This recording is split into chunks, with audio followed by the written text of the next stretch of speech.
Howdy, my name is Nonat, and it is incredibly hot and only getting hotter. But the Exemplar class playtest is only around for so long, and y'all deserve to see what it has to offer. So as much as I would love to do this video with my fan blowing on me the entire time, I don't want to put you through this kind of background noise the entire time. So let's hunker down and get through this. So, the Exemplar. This is a class that I think deserves some kind of explanation before we even get into the mechanics of it, because a lot of you might be wondering, what even is an Exemplar? Well, it is a person who has been imbued for one reason or another with a spark of divinity. This is not a full demigod or avatar class. You are not well on your way to being a god. However, you do have a little bit of divine power within you, which you use to augment your attacks and abilities. They are a martial class, so they are not a spellcaster, and they have some pretty unique functions, some of which I got wrong in my first impression video, which you can watch here. Additionally, if you want to see me talk about the other class, the Animist, you can watch that full playtest deep dive here. I know I put it into the same place, it's how YouTube cards work. Oh god, I'm already so hot. So, being a martial class, their key ability score is strength or dexterity, your choice depending on the kind of weapons you want to use. They get 10 plus constitution modifier in hit points, as well as trained in perception, expert in fortitude and will, and trained in reflex. Trained in religion, and 2 plus intelligence modifier in skill proficiencies, and I like this limitation. The Exemplar, as you're going to see, excels in combat. They are very much a combat-focused class, so limiting them to likely 3, maybe 4 skill proficiencies and then your background or whatever is really fair. If they had a bunch of skill proficiencies, this would be insane. They are trained in simple and martial weapons, and another way they are held back is that they are only trained in light armor. The Exemplar is actually a bit of a glass cannon. You'll see later they've got some insane abilities, but being restricted to light armor is going to be a little bit tough, especially if you're running a strength Exemplar. And that's sort of an issue I might have off the bat from a mechanical level, is this is already screaming Exemplar is a dexterity class. Like, sure, you can make them strength, but then you've only got light armor proficiency. However, this is my first impressions of the deep dive, so they might have some abilities later on that let them compensate, because that's sort of a thing that's been happening in Pathfinder 2e classes, is a lot of classes will have the ability to wear medium or heavy armor, even if they don't come pre-proficient in it. See the kineticist. So I'm actually going to start with these key terms before I jump into the actual class features, because these are incredibly important. The Exemplar is a rare class. The rare tag means that it is almost never found in a normal game, and you will need GM permission, and the GM will need to say, yes, this can fit in my story in order to use it. And because of that rare tag, it's got some crazy, weird, unique stuff going on, namely, their icons. An icon is a vessel for divine power, and there are 3 types of icons: worn icons, weapon icons, and body icons. I'll get into more detail of those when we get to the actual class feature, but basically, you will be using each of these 3 icons constantly when playing as an Exemplar. And you can use these icons to gain your imminence and activate your transcendence. An imminence is a passive ability granted by an active icon. An Exemplar can have 1 active icon at any time, body, worn, or weapon, and while it is active, it gives off a permanent imminence effect to yourself, allies, maybe even enemies in the area. Transcendence is an activation. You basically put all of your divine power into the currently channeled icon, activating a crazy powerful ability. But what sort of keeps this balanced, and something I missed in my first impressions, is that once you use an icon's transcendence, you must immediately move your divine spark to a different icon. So if you activate your weapon icon to make a huge, powerful attack, you need to then deactivate your weapon and choose to activate your body or worn icon instead. Now you can move the activation without using your Transcendence, but that does cost an action. So you can't really spam the same single powerful effect every single turn as an Exemplar, which is what made me think this class was incredibly overpowered. But now that I've read this little piece about the Transcendence, it makes the Exemplar much more strategic focused. They can also gain domain focus spells similar to a cleric, which they cast using charisma. So, how do you determine your icons? Well, you pick them.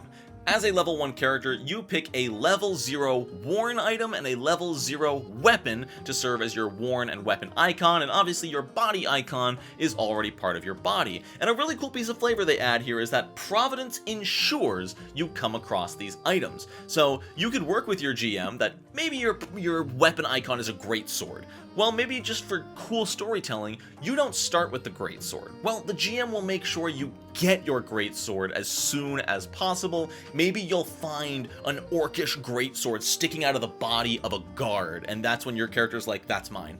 That you rip it out of the body, and that is your weapon icon. So, as I mentioned, Shift Imminence is a one-action ability to change your Divine Spark from your currently active icon to either of your inactive icons. If you need that passive benefit of your worn icon, but you currently have your weapon active, for one action, you can move the spark from your weapon to your worn icon, now gaining that passive effect, but turning off your weapon's passive effect. Also, if for some reason you don't want any of your effects active, you can use Shift Imminence to just return it to your soul, completely abandoning all 3 of your icons and disabling all of your passive abilities. And Spark Transcendence we'll get into a little bit later. This is just the ultimate ability of each of your icons, which once used, transfers the spark to either of the inactive icons. All Exemplars start with the Humble Strikes feature, making all simple weapons deal 1 damage die extra. This is very similar to something champions and clerics can get, but they just start with it right at level 1, and I think that's super cool. So if you want to be an Exemplar who uses like a basic little spear, well, it's going to be doing a D8 instead of a D6. I really hope I remembered that damage die right. If I did, I'm so proud of myself. I like this. It doesn't make them any more powerful. Martial weapons will probably still be a hair of a better choice than a simple weapon, but this really means your Exemplar can use any weapon they want and still be very effective. If you really want that dagger Exemplar, you can do that. Interesting. Again, I don't know if this is going to be a remaster change, but Exemplars don't get a feat until 2nd level. All other martial classes, I think even the Kineticist, gets a level 1 class feat. But the Exemplar has to wait till 2nd level. I wonder if that's because the Exemplar starts with so many class features because of their icons, that to balance their low level power, they have to wait until level 2 to get a feat.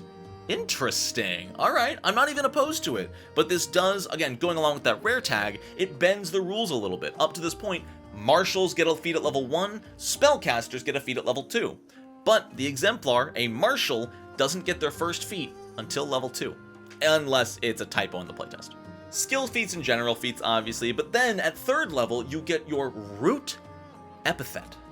This is a single word used to describe you, your actions, and the tales of your grandeur, and it infuses itself into your body icon specifically, granting it additional abilities. This is one of the coolest flavored class features I've ever read. Things like brave, cunning, mournful. There's a trash truck outside my house.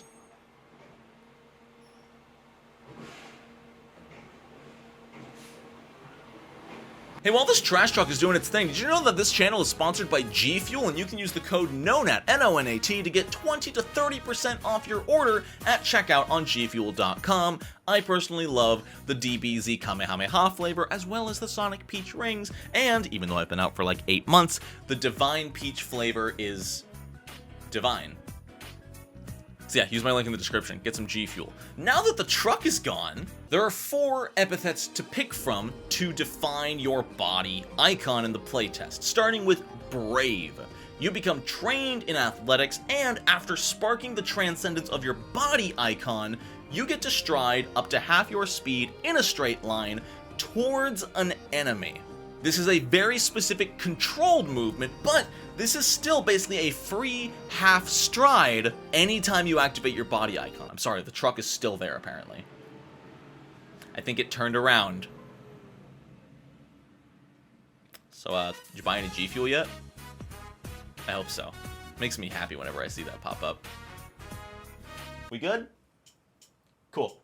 This is really strong, but it's also very specific, you know? The trained and athletic skill is obviously great, but being able to get sort of a free half action with a very specific stipulation that it has to be towards an enemy is awesome. Again, it's a little bit scary if you don't have any kind of medium or heavy armor proficiency. If you're just a light armor strength-based Exemplar, you might not want to be getting too close to enemies, but this could be a great way, especially if you can activate your body icon and you need to be up in melee. You could activate your body icon, which I believe is typically only 2 actions, which lets you stride for free, shift your Divine Spark to your weapon, and then hit the enemy you stride up to. That is amazing action economy. Cunning gives you trained in deception, and when you spark transcendence on the body, you can feint as a free action. Once again, really great action economy to get this big effect from your body icon when you're already in melee. Roll deception to get an advantage of, make them off guard against your next attack. You probably have 1 action left. You spark transcendence, you divine spark into your weapon, boom, attacking with them at -2 armor class. Incredible. Mournful is interesting. The effect itself is fairly weak, but there's a reason for that.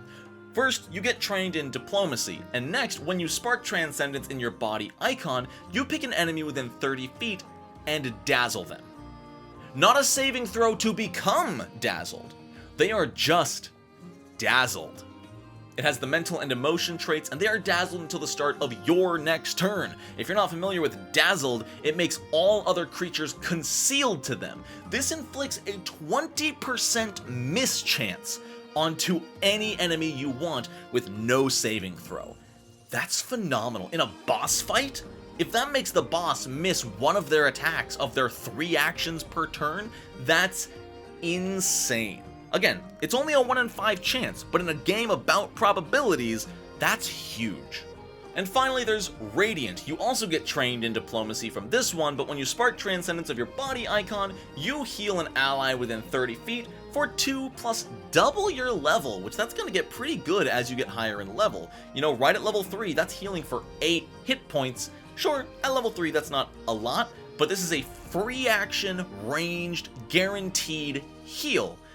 And a person is only immune for 10 minutes. So, you know, each of your allies, if you activate your body icon 3 times in a combat, at level 3, that's 24 extra hit points your party otherwise wouldn't have had. I really do like that Paizo is getting less afraid to play with healing rather than just temporary hit points. I feel like in the core rulebook and the advanced player's guide, a lot of abilities just gave temporary hit points because they were scared of making healing too abundant, but they've realized that it's okay for healing to be abundant, especially if it's in small, consistent amounts, similar to the Garden of Healing from the Animist, because you're spending very limited time in combat in a game where action economy is so important. You're spending those actions to heal very little. Sure, you can do it a lot, but if the enemy is hitting you for 15 damage per turn and you can only heal for 8, you can't just heal. You need to deal damage eventually. Skill increases, ability boosts, ancestry feats, and then instead of weapon specialization, Exemplars actually get spirit striking, allowing all of their weapon attacks to deal 2 bonus spirit damage if they're expert with them, 3 if they're master, and 4 if they're legendary. This is cool. It's the same basic effect, but it's always going to be spirit damage, not just bonus damage of the weapon's type. I like that a lot. It's very in character. They also get expert proficiency with their weapons at 5th level, and then at level 7, they get their Dominion epithet, which is a new epithet specifically for their weapon icon. These ones are a lot more involved, as they not only give you a skill feat, but they also give you a new imminence and transcendence ability for your weapon icon, starting with Born of the Bones of the Earth, which gives you Hefty Holler. Also, any spirit damage dealt by your weapon can be changed into bludgeoning damage with the Earth trait, giving you a lot of additional damage variety. Even if you're using a piercing weapon, you can deal your weapon's piercing plus Earth bludgeoning. That's super cool. The imminence effect is insane. If you ever land a critical hit with your weapon, the target is immediately stuck in the ground. They sink like a foot into the raw earth itself and need to make an escape check against your class DC to get out. There's no saving throw on this. If you land your critical hit, they are immobilized. That's nuts. It just doesn't work on incorporeal creatures or if you're in something like water.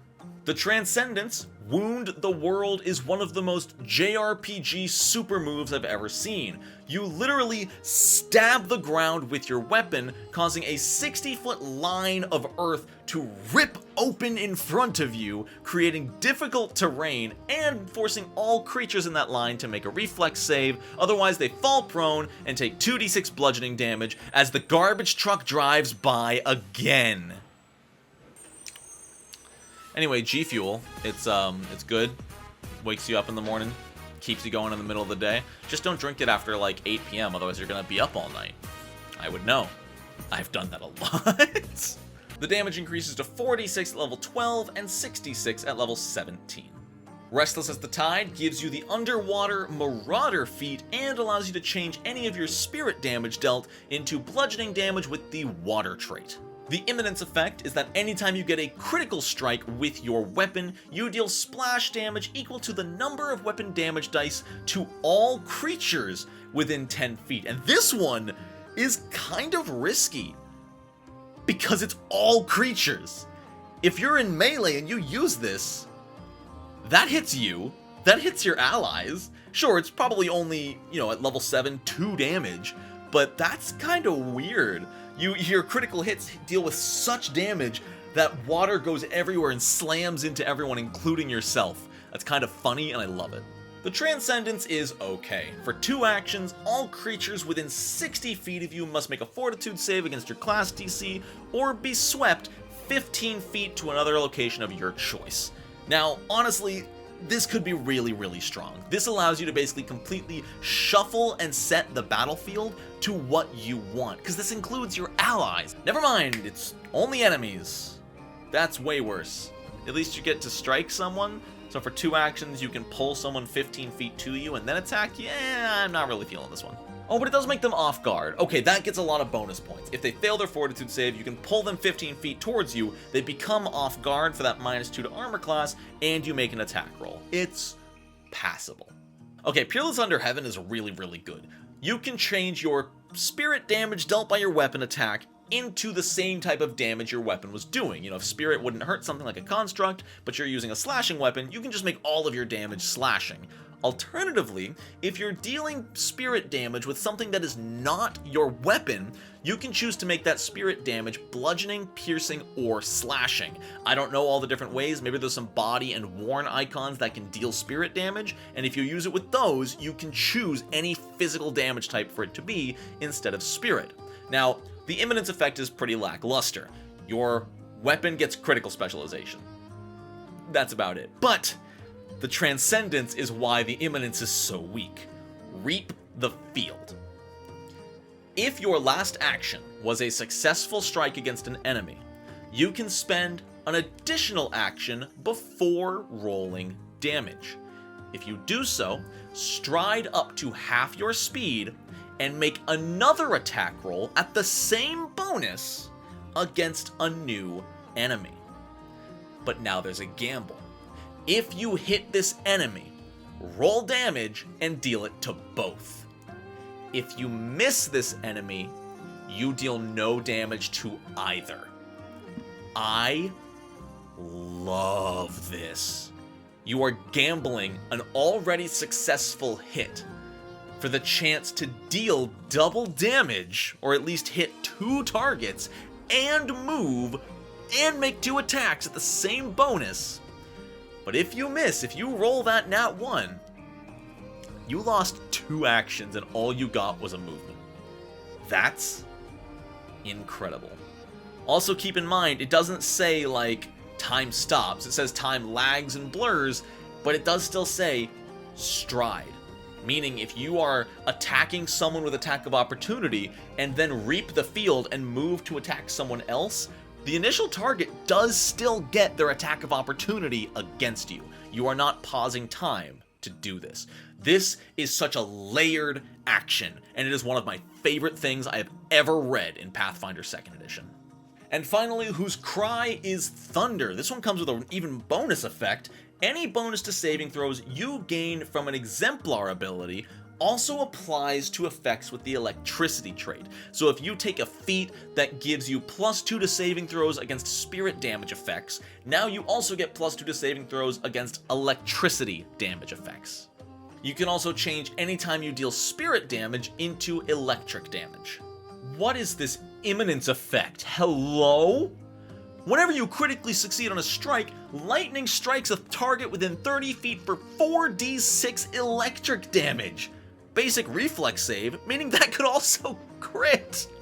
Oh my god, that's a potential 8d6 bonus damage on all critical hits, increasing to 7d6 at level 12 and 10d6 at level 17?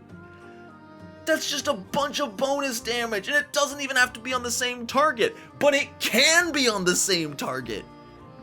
That's like a free sudden bolt on all of your critical hits forever. What is that? That's too strong. That's way too strong. I feel like even 2d6 would be insane. Luckily, the Transcendence is a little bit weaker.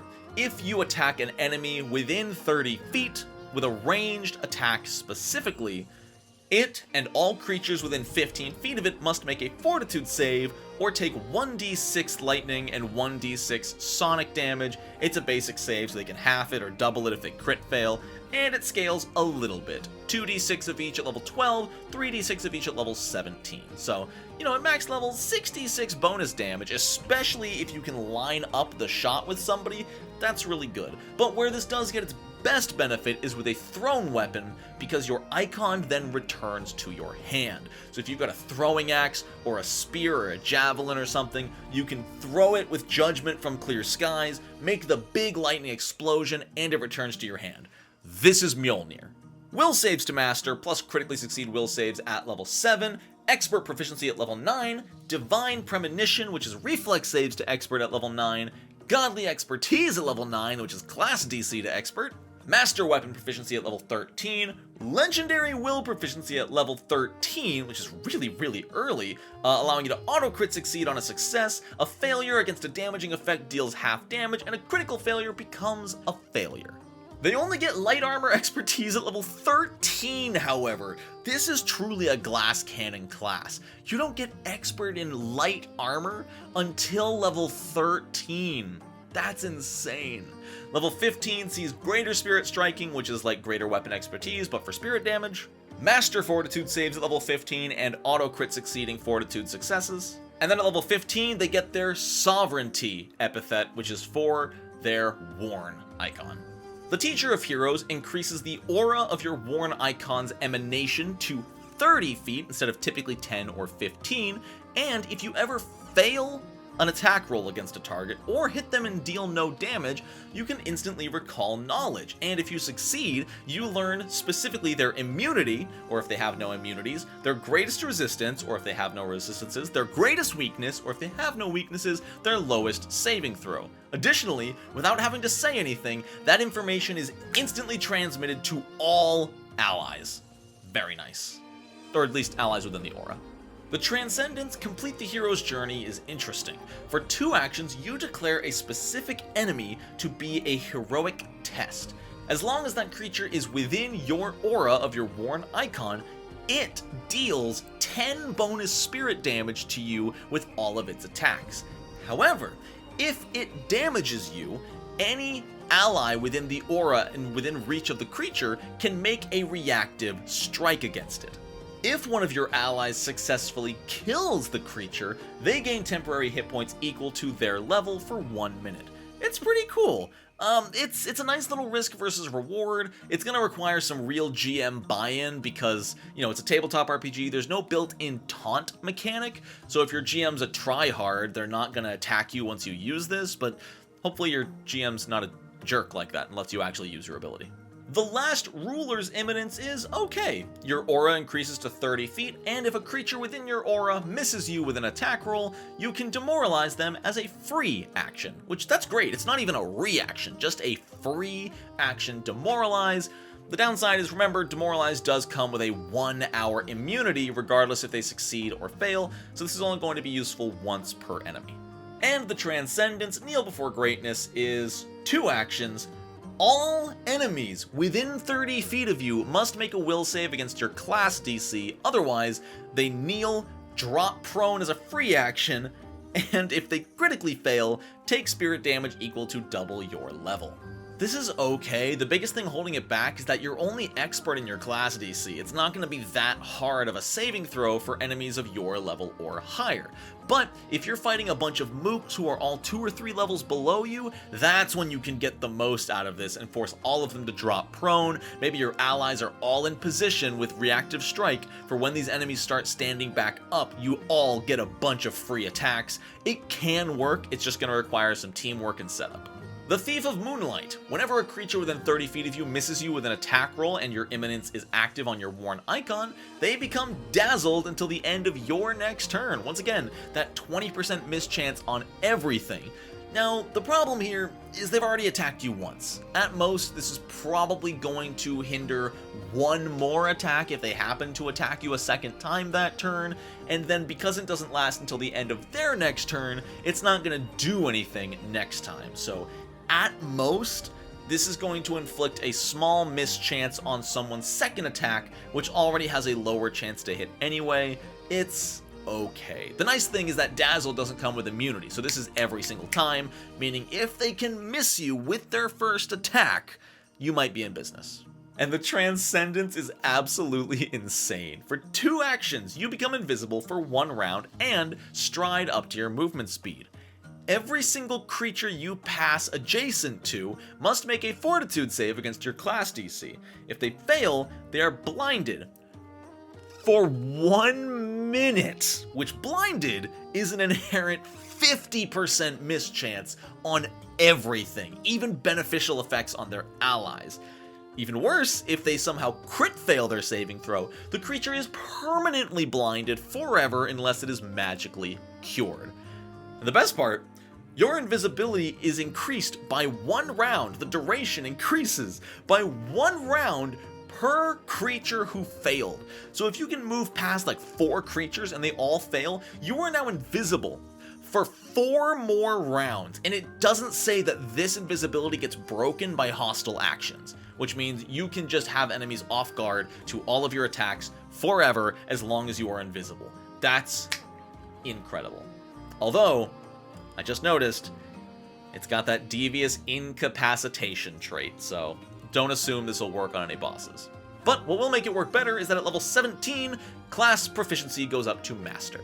Perception also increases to Master, and then finally at level 19, Light Armor increases to Master proficiency. Oh my god, we're not even at the icons. Alright, at this point you might be wondering, especially for weapon icons, what if I find a better weapon with better runes on it? Well, luckily any item can be made into your worn or weapon icon by spending 1 day of downtime to basically attune to it. Your old item loses the ability to channel your Divine Spark, and the new weapon gains it. At level 1, you are going to pick 1 body icon, 1 worn icon, and 1 weapon icon, and these are basically your subclasses. These are the effects and transcendences you're going to be strategically utilizing throughout the entire game. So let's get into them. Pardon me if I go a little bit quickly. It's very hot. I've been recording for 45 minutes at this point, and we've got about 12 icons to cover. Starting with the body icon. These are parts of your body, so they cannot be removed or disarmed unless surgery goes really wrong. The eye-catching spot. You have a single beauty mark that is so deceptively beautiful and powerful that it can't help but be looked at. As long as this body icon is currently imbued by your Divine Spark, activating the imminence, all attack rolls against you take -1 circumstance penalty. That's amazing! Just right at level 1, basically +1 to armor class in a way. Oh, sorry, it's only melee attack rolls, not ranged. So it's only if they're really up close to you, and they can just see how damn good your hair looks. Captivating Charm, Transcendence for 2 actions. You pick a creature within 30 feet of you, they make a will save against your class DC, and if they fail, they are fascinated by you until the start of your next turn. This is a little better than normal fascination, as it does still break if you take a hostile action against them, but it does not break if you and your allies take a hostile action against their allies. So it's a slightly better version of Fascinate, which makes them a little bit better. Gaze, Sharp as Steel. The imminence effect for this gives you a +1 status bonus to perception checks and a +2 status bonus to armor class against ranged attacks, as your perfect vision allows you to see them coming. Really, really good on a ranged Exemplar. That's the class we're talking about. And the Transcendence is fine. I don't think it's very synergetic with the Imminence ability. For 1 action, you give yourself Reactive Strike until the start of your next turn, meaning you can use a reaction to take a Reactive Strike. For those of you who don't remember, Reactive Strike is the new term for Attack of Opportunity. Like I was just saying, this is really good on a ranged Exemplar. You can't use Reactive Strike with a ranged weapon, so this feels really, really counterintuitive. Scar of the Survivor. The imminence effect gives you the Die Hard feat as long as you have it imbued with your Divine Spark, and +1 to Fortitude saves. Just some nice little survivability. The Transcendence is great, however. For 1 action, you can activate no Scar, but this, healing you for 1d8 hit points. And every 2 levels, this goes up by 1d8. This is infinite self-sustaining healing. Now, remember, whenever you use a Transcendence, you do need to activate a different icon, but this means if you really want to, on your turn, you can no Scar but this, shift Transcendence back, and then activate no Scar but this. And the final body icon is the Skin Hard as Horn, whose imminence effect gives you resistance to bludgeoning, piercing, or slashing damage equal to half your level, but you do pick when you take this icon, and you can't change it after. So you pick bludgeoning, piercing, or slashing. It also doesn't say minimum 1. I feel like it's supposed to, so that at level 1, this still gives you 1 resistance to that damage, otherwise it would be useless at first level, but maybe not, because technically half of 1 in Pathfinder is 0. Also, this resistance does not protect you from critical hits, as they find your weak point. The Transcendence, however, is incredible. For 1 action, you activate Crash Against Me. This increases your Imminence's resistance value to your full level, which, level 3 through 5, 3 to 5 damage reduction is not bad, and if this either reduces the damage you took to 0, or they just miss an attack roll against you, they bounce off of your skin, becoming off guard and taking a -2 to all other weapon attack rolls until the start of their next turn. That is fantastic penalties to give to a target. Anything that can inflict off guard in a way that's not just flanking is so good for the rest of your party, especially your spellcasters and ranged attackers. Alright, let's go to the weapon icon, starting with Barrow's Edge, which has to be a melee weapon with slashing or piercing damage. The weapon emanations are all very similar with a slight difference. This one gives 1 persistent spirit damage per weapon damage die to creatures it strikes. You're literally making them bleed spirit, which is super cool. If your last action was a successful strike against an opponent, you can activate the Transcendence Drink of My Foes. For 1 action, you restore hit points equal to the damage you dealt. Once again, this is insane survivability. If you can couple this with the healing body icon, you can bounce back and forth between them, and they're only 1 action each, so you can body icon heal, switch to your weapon icon, attack. If you successfully hit, Drink of My Foes, heal again, swap it back to your body icon. Insane healing. That can be like an average of 6 to 10 hit points per turn at level 1. Oh my god! Fated Shot is the first thing that I read that made me a little bit wary of the Exemplar as a class, but I think it's a more balanced than I initially thought.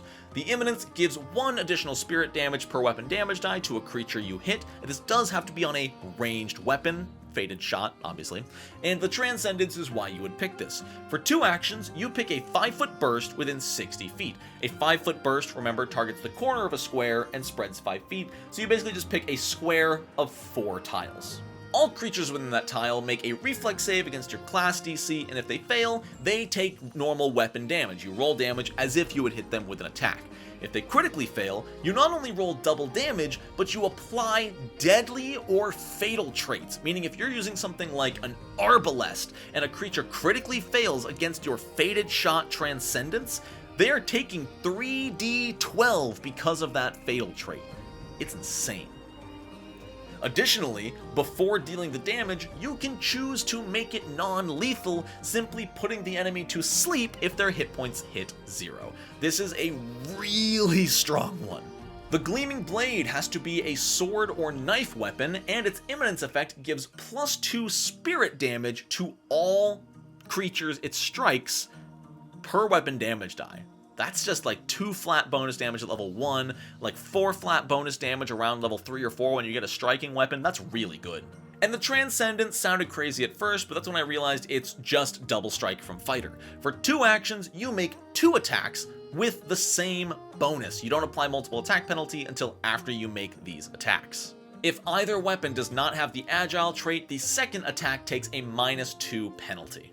These 2 strikes do need to be against the same target, however. That is the one limitation. The Noble Branch weapon icon, which is it's your polearms, it's your staff, it's your long 2-handed weapons. Imminence gives 2 additional spirit damage per weapon damage die to creatures it strikes, and the Transcendence, strike, breathe, rend. I think I'm understanding correctly. For 1 action, if your last action was a successful strike with your weapon, your target takes spirit damage equal to your weapon damage dice. Now, this does not say equal to the number of weapon damage dice. I think if you're dealing 1d10 with a weapon, then you activate this. I think the creature is taking 1d10 spirit damage. Once again, this could just be a typo, but I feel like 1 damage for this would not be a Transcendence feature. That would be incredibly weak compared to everything else we've read. So I think it is a free flat 1d10, you just don't get to add your strength to the damage, which is pretty cool. It's a guaranteed hit for less damage on your second action, which I love. Titan Breaker is your great weapon icon for any club, hammer, or axe.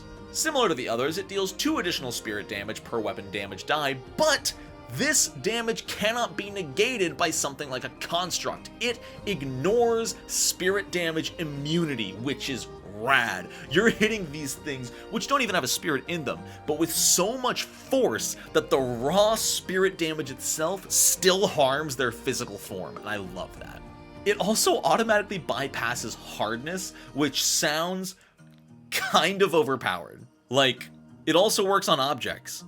So if there's just like this city wall with 100 hit points and 30 hardness, can't you just like imbue your club 2 damage, 2 damage, 2 damage, 2 damage. It's an imminence, so it's not like it goes away. It might take a little while, but I'm thinking, 3 attacks per turn, 2 damage per attack, maybe 4 if you're higher level. Even if it has 100 health, that's only gonna take 50 attacks divided by 3. That's less than 20 rounds. That's less than 2 minutes to destroy a wall. It's an exaggerated case, but it stands. You can break any object pretty damn fast with this. And the Transcendence, Fracture Mountains, is power attack, with a little bit of a bonus. For 2 actions, you attack, and you deal additional spirit damage, your 2 damage becoming 4, and an extra weapon damage die. At level 10, it's 2 damage die and 6 spirit damage, and at level 18, it's 8 spirit damage and 3 damage die. Once again, constructs and objects are not immune to the spirit damage, and it bypasses hardness. And finally, the Worn icons, starting with the Palisade Bangles. All allies within 15 feet of you while this is active gain a +1 circumstance bonus to armor class, and if they have a buckler raised, they get +2, if they have a shield raised, they get +3. I thought this was insane at first, but then I remembered that raising a shield is a circumstance bonus. These numbers are just there because a shield normally gives +2, but this also gives +1. It just lets this Imminence aura stack with shields. The Transcendence is awesome. Embrace of Destiny. For 1 action, a creature within your aura, so any creature within 15 feet of you, makes a Fortitude save against your class DC. If they fail, they are pulled adjacent to you. It's better if you can increase the aura to a larger range, but you know, right now being able to move them 2 squares towards you, especially if that gets them away from the wizard or the oracle or something, that can be really, really good. This is great for your tank shield oracle. Skyfarer's belt is kind of hilarious, but also a little bit useful in roleplay. The imminence aura is all allies within 15 feet can carry 4 more bulk, which if you don't know, that's a lot. That's like a full set of plate mail armor not being worn. And an additional 4 bulk while being encumbered, meaning they can carry 8 more bulk. Sure, they'll be encumbered, but that might triple your wizard's carrying capacity. It also allows you, but not your allies, to perform athletics maneuvers on creatures up to 2 sizes larger than you. This is basically just the Titan Wrestler feat built into the Skyfarer's Belt Imminence. The Transcendence is hilarious. For 2 actions, Bear Allies Burdens allows you to stride. At any time during the stride, you can pick an ally up, and at any other point during the stride, you can put them down in an adjacent square. If they were in your aura when you started movement, they also don't count as having any weight. So if you and the wizard are right next to the boss and you need to get the wizard out of there, you can just yoink him over your shoulder. Maybe you tank an attack of opportunity, but then you just run 30 feet away and plop your wizard down and say, "Be safe, my child." 1,000 League Sandals. Passively while it's active, you and all allies get a +10 speed bonus. Even if this was 5, it'd be insane. That's nuts. That's absolutely insane. It is a little bit worse in actual combat, I suppose, because in a turn-based setting, you will move and then your allies will move. But what's nice is that if they start their stride from within your aura, they get that +10 speed boost to the end of their stride. It's not like they move 15 feet and then that 4th step out of your aura removes 10 feet from their movement. No, they get to move that, so most people are going to get to move 40 feet out of your aura. But if you go first and you move first, it's also the inverse. They don't gain 10-foot movement speed on their current stride if they move into their aura, but they will get it on the following stride. But the Transcendence is exactly what you need. For 1 action, Marathon Dash. You and each ally within your aura can all spend their reaction and your action to stride. You move as a massive unit with that +10-foot movement speed. You say, "Hey guys, we gotta go. Shift imminence to my sandals, marathon dash, we outie."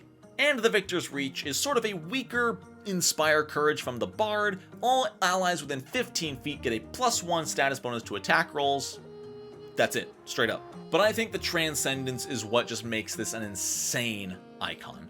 For 1 action, 1 moment till glory, all allies within your aura can immediately make a saving throw against a harmful effect with a +2 status bonus against it. It doesn't matter if it's a poison whose next saving throw is 2 weeks from now. You use this, they make their saving throw. It even specifically says, even if the effect would not normally allow a new saving throw. This is something you can spam in combat. You know, if your barbarian is paralyzed, then you can just 1 moment till glory, shift imminence back if he failed, and then 1 moment till glory again. This is a spammable cleansing ability that can really nullify a lot of crazy, powerful, debilitating effects. And there you have it.